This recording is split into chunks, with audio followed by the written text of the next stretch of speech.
Ever feel like your brain is playing tricks on you? Like making you see connections where there are none? Well, you're not alone. We're about to take a fascinating plunge into the world of causality science. How our brains are wired to find patterns, assign agency, and ultimately form beliefs about the world.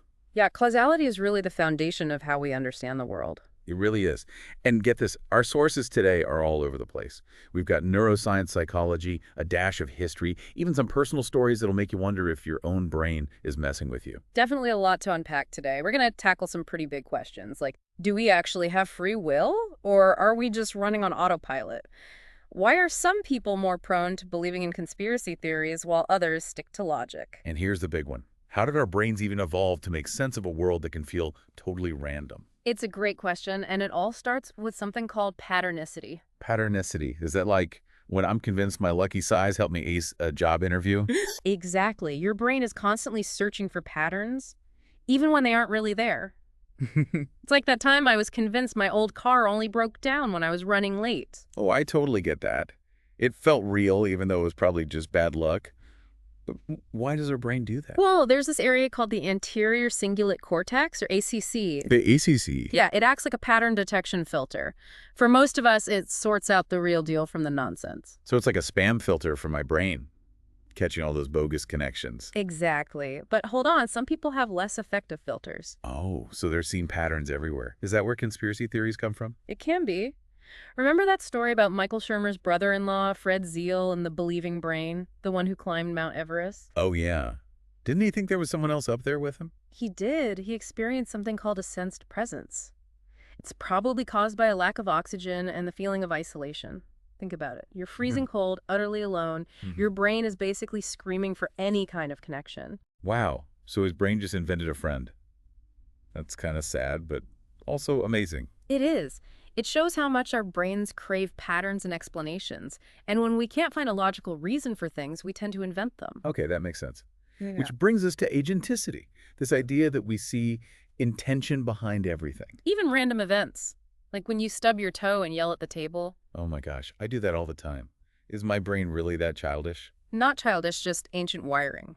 Our brains are wired to look for a reason behind things. The left hemisphere especially loves creating narratives. So when something weird happens, my brain jumps to, who did this? Instead of what caused this. Exactly, and that who could be anything from a ghost to a government conspiracy. We fill in the gaps with whatever makes sense to us, even if it isn't actually true. Okay, but why do we get so attached to these explanations, even when they're wrong? That's where dopamine comes in. It's the brain's reward chemical, and it plays a huge role in solidifying our beliefs. You know that feeling of satisfaction you get when you figure something out? That's a dopamine hit. And here's the catch. Your brain doesn't really distinguish between real patterns and fake ones. Wait, so a false pattern can feel just as good as a real one? It can, and that's how beliefs get so strong. The more we believe something, the more dopamine reinforces that belief, and the more we look for evidence that proves we're right. So it's like my brain is addicted to being right. In a way, yes. It's a tough cycle to break even when we're faced with evidence that says we're wrong. So are you saying we're all just slaves to our brain chemistry, that free will is an illusion? Well, that's a question for part 2 of our deep dive. Come on. You can't leave me hanging. But fine, you win. Listeners, stick around. We're about to get even deeper into this belief rabbit hole. Welcome back. We've been exploring how our brains are wired to find patterns and see intention, even when things are totally random. And how dopamine makes us feel good when we think we're right, even if we're not. Exactly. And that brings us back to your question about free will. Is it all just an illusion? Yeah. Is my brain just calling all the shots? It's a big question, but understanding our biases is a good place to start. Maybe we can have a little more control over our beliefs if we know how they work. Okay, so if my brain is a pattern-making, dopamine-loving machine, how can I ever trust my own judgment? Don't worry, there's hope. One of the best tools we have is science. Science. But how does that help me fight my own brain chemistry? Well, science is all about catching those biases we've been talking about. It uses evidence, logic, and testing to sort through the bad ideas and help us get a clearer picture of how things really are. So when I see some crazy claim online, I should be asking myself, what's the evidence? Has anyone actually tested this? Is there a simpler explanation? You got it. And it's also important to think about the source. Who's making this claim? Are they trustworthy? Do they have any reason to be biased? Like those articles that look like news but are really just ads. It makes you wonder who's really pulling the strings. For sure. We're bombarded with information these days, and it's not always easy to tell what's true. That's why critical thinking is so important. So how do I get better at critical thinking? Any tips? Well, it starts with being aware of your own biases. We all have them. It's important to be willing to challenge those biases and look at things from different angles. Even if it means admitting I might be wrong. Ouch. Yeah. That kind of hurts. I know it can be tough, but trust me, it's a good thing to let go of the need to be right all the time. It opens you up to learning and growing.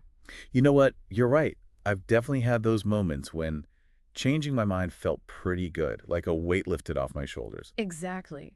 It's like when you finally figure out a puzzle, it feels good to find a better solution, even if it means you were wrong before. So it's not about never having beliefs. It's about choosing our beliefs wisely and being open to changing them when we need to. That's a great way to put it. Del- And this applies to more than just our personal beliefs. It even applies to how we think about history. Oh, yeah. Like those stories we all learned as kids that turn out to be totally different. Exactly, like the story of Christopher Columbus. He was so sure he'd found a new route to the East Indies that he interpreted everything through that lens, even when the evidence didn't fit.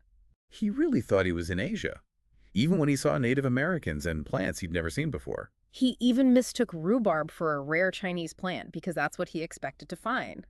It shows how our beliefs can really change how we see the world. Wow. So even when realities are right in front of us, our beliefs can make us see something totally different. It can happen. And it's not just individuals. Whole societies can do this. Think about the Aristotelian worldview. They believed the heavens were perfect and unchanging. So when Galileo came along with his telescope and saw sunspots and mountains on the moon, people freaked out. It challenged everything they thought they knew. They tried so hard to hold on to their old beliefs. It was easier to ignore Galileo than to change their whole understanding of the universe. Makes you wonder what beliefs we have today that will seem ridiculous in the future. That's the beauty of science. It's always evolving. It's always challenging us to see things in new ways. Okay, so science helps us fight those biases and get closer to the truth. But what about all this talk of aliens? How does that fit in? Well, the search for extraterrestrial intelligence really gets those pattern-seeking and agency-assigning parts of our brain fired up. We're wired to look for patterns and meaning, even in the vastness of space. It's like that wow signal back in the 70s. Some people thought it was a message from aliens. And while we still don't know what caused that, signal scientists are still searching for signs of life out there.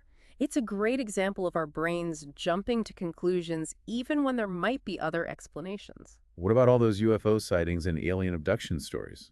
Some people swear they've seen the real deal. Right, and those stories really tap into our need to find an agent behind unexplained events. While some folks take them as proof of alien visitors, there are often simpler explanations like misidentified aircraft or even sleep paralysis.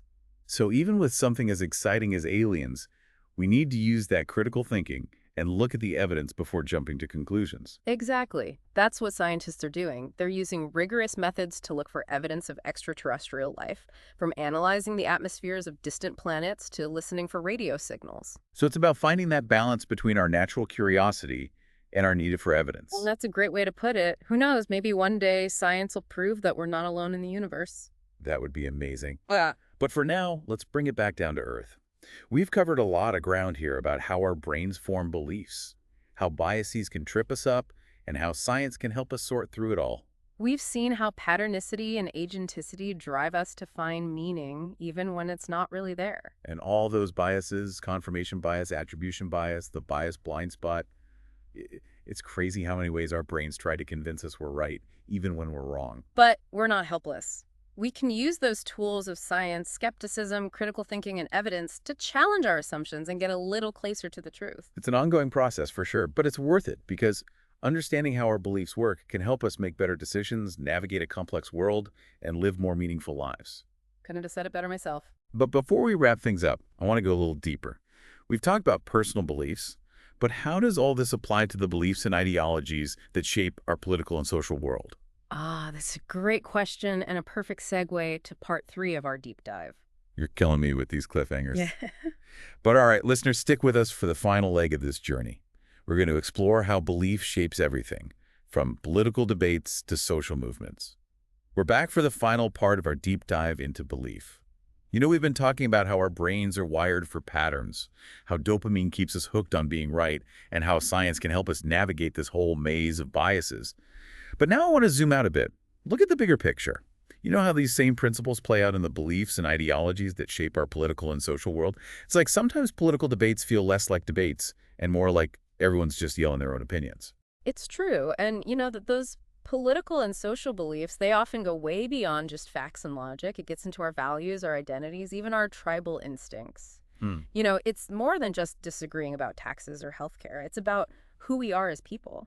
It's like those family dinners where everyone's arguing about politics and suddenly it's World War III over the gravy boat. Yeah. And it's not even about the actual issues anymore. It's about winning the argument, proving the other side wrong. Exactly. And all those cognitive biases we talked about, they're working overtime in these situations, especially confirmation bias. You know, our tendency to look for information that confirms what we already believe and just ignore anything that challenges it. So that's how people end up in those echo chambers online. Yeah. Everyone agrees with each other, and anyone with a different opinion is the enemy. It's like we're all living in our own little worlds where everyone thinks just like us. Right. And it becomes really hard to even talk to someone who sees things differently because it's not just about disagreeing, it's about attributing bad intentions to the other side. Remember attribution bias? Oh, yeah. We give ourselves the benefit of the doubt, Yeah. We assume we're being rational and informed, but everyone else is just ignorant or brainwashed or whatever. Exactly. We struggle to see the other side as good people with good intentions, even if they have different beliefs. And that makes it really hard to find common ground or have a productive conversation. It's like we're all convinced we're the heroes of our own stories. Exactly. And that brings us to another interesting idea. Michael Shermer calls it belief-dependent realism. Belief-dependent realism. Okay. Sounds kind of heavy. What is that exactly? It basically means that our beliefs actually change how we see the world. You know, we filter information to confirm what we already think. So two people can look at the same event and come away with totally different interpretations depending on their beliefs. Hold on. You mean my beliefs are actually like distorting my reality? That's kind of a scary thought. Well, it's not about distortion necessarily. It's more about interpretation. Take climate change, for example.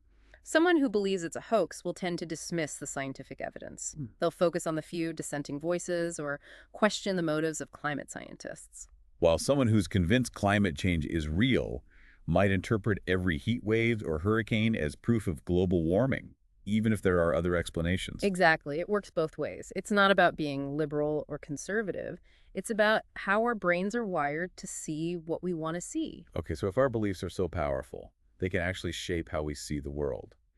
How do we ever break out of these echo chambers and filter bubbles? How can we have productive conversations with people who see things differently? Well, I think the first step is awareness. We have to recognize that we're all susceptible to these biases, this belief-dependent realism.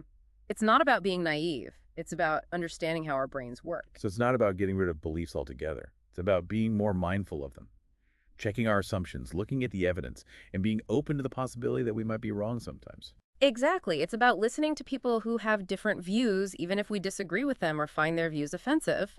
It's about trying to understand where they're coming from instead of just trying to prove them wrong. It's about finding that common ground, building bridges instead of walls. It's tough, but it's so important if we want to live in a world where people can understand and respect each other, even when they disagree. I completely agree. You know, this whole deep dive has been quite a journey. We've gone from the inner workings of our brains to the vastness of space, and now here we are talking about the complex world of political and social beliefs. And through it all, we've seen how the power of belief, those pesky cognitive biases, and the importance of science all play a role in how we make sense of the world. We've learned that our brains are wired to find patterns even when they're not there. We've seen how dopamine rewards us for being right even when we're wrong. And we've discovered how our beliefs can shape our perception of reality. But the good news is, we're not powerless. We can learn to be aware of our biases, we can practice critical thinking, we can engage with different perspectives, and hopefully we can all learn to be a little more understanding and compassionate along the way. That's the goal. So as we wrap things up, I want to leave you with this thought. The next time you find yourself holding on to a belief really tightly, ask yourself, is this belief serving me? Or am I serving it? And remember, be open to challenging your own assumptions, looking at the evidence and having respectful conversations with people who see things differently, because the journey of understanding ourselves and the world around us is a lifelong adventure, and it's a journey best taken with an open mind, a curious heart, and a healthy dose of skepticism. Thanks for joining us on this deep dive into the world of belief. We'll see you next time.